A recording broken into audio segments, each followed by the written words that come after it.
এবার শিক্ষিকা বদলির প্রতিবাদে বক্সনগর সোনামুড়া সড়ক অবরোধ করে বিক্ষোভ। ছোট ছোট পড়ুয়াদের চরম ভোগান্তির শিকার সাধারণ জনগণের।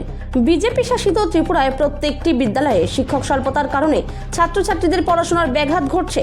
আর এই শিক্ষক স্বল্পতার মধ্যেই বিভিন্ন স্কুল থেকে শিক্ষক শিক্ষিকা অন্যত্র বদলি করে নিয়ে যাওয়া হচ্ছে, যার প্রতিবাদে গত একদিন আগে ত্রিপুরা সিপাহীজলা জেলা বক্সনগর আরডি ব্লকের অন্তর্গত কমলনগর দ্বাদশ শ্রেণী বিদ্যালয়ের ছাত্রছাত্রীরা শিক্ষক বদলির প্রতিবাদে রাস্তার উপর টায়ার জ্বালিয়ে বিক্ষোভ প্রদর্শন করেছিলেন।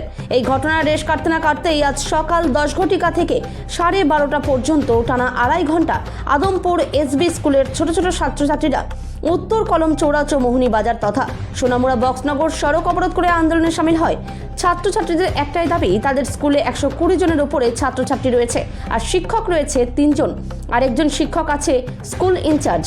তার মধ্যে থেকে গতকাল একজন শিক্ষিকাকে অন্যত্র বদলি করেছে ত্রিপুরা শিক্ষা দপ্তর। এই বিদ্যালয়ে 8 থেকে 9 জন শিক্ষক শিক্ষিকা ছিল। সেই শিক্ষক শিক্ষিকাদের ত্রিপুরা শিক্ষা দপ্তর বদলি করতে করতে বর্তমানে ছাত্রছাত্রীদের পঠন পাঠন লাঠে উঠেছে। শিক্ষার বেহাল অবস্থা হয়ে রয়েছে। সামনে পরীক্ষা, কি করবে ছাত্রছাত্রীরা ভেবে না পেয়ে বাধ্য হয়ে তারা রাগে ক্ষোভে রাস্তায় নামতে আন্দোলন করতে বাধ্য হয়েছে। ছোট ছোট ছাত্রীরা স্লোগান তুলেছে, তাদের পড়াশোনার জন্য স্কুলে শিক্ষক শিক্ষিকা চাই। এভাবে শিক্ষক শিক্ষিকা বদলি হলে ছাত্রছাত্রীদের ভবিষ্যৎ অন্ধকারের দিকে চলে যাবে। ত্রিপুরা থেকে বিক্রম কর্মকারের রিপোর্ট, বিগ নিউজ বাংলা। অবরোধ করছো? আমাদের স্কুলে শিক্ষক লাগবে। এখন কজন শিক্ষক আছে আর কজন নিয়ে গেছে? এখন একজন 20 জন আছে, টিচার চারজন নিয়ে গেছে স্কুল থেকে। টিচার কজন আছে বর্তমানে? টিচার বর্তমান 4 জন আছে। আর স্টুডেন্ট 120 জন আছে।